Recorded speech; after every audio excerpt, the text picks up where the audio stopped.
নমস্কার। যদি আপনার কোনো সরকারি আধিকারিক বা মন্ত্রীর দ্বারা কোনো কাজ আটকে থাকে, তারা যদি আপনাকে পরেশানি করছে, কোনোভাবে আপনার সমস্যা সমাধান করছে না, তাহলে আমি একটা বিশেষ টোটকা দিচ্ছি। এই টোটকাটি শুধুমাত্র অমাবস্যার দিন করা যাবে। তা আগামীকালকে কৌশিক অমাবস্যা শুরু হচ্ছে দুপুর 11টা 56 মিনিটে। তা দুপুর 11টা 56 মিনিটের পরে মানে 12:30-1টার সময় আপনি স্নান করে শুদ্ধ আচারে ভক্তি সহকারে একটি জঙ্গলে যান। যাওয়ার পর দেখবেন আপাং গাছ দেখতে পাবেন।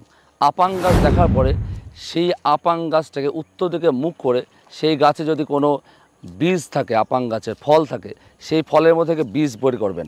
এ দেখুন, ভালো করে দেখুন, এটা হচ্ছে আপাং গাছ।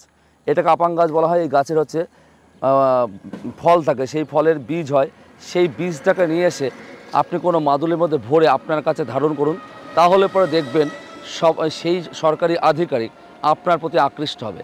এছাড়া আর একটা বলি, সেই আপাং গাছের বীজটাকে যদি আপনি নিয়ে এসে সেই সরকারি আধিকারিককে খাওয়াতে পারেন কোনো খাবারের সাথে মিশিয়ে, তাহলে তিনি আপনার প্রতি তৎক্ষণাৎ বশীভূত হবে এবং আপনার কার্যকে সফলতা করতে সাহায্য করবে। জয় শম্ভু, হর হর মহাদেব, জয় মা তারা।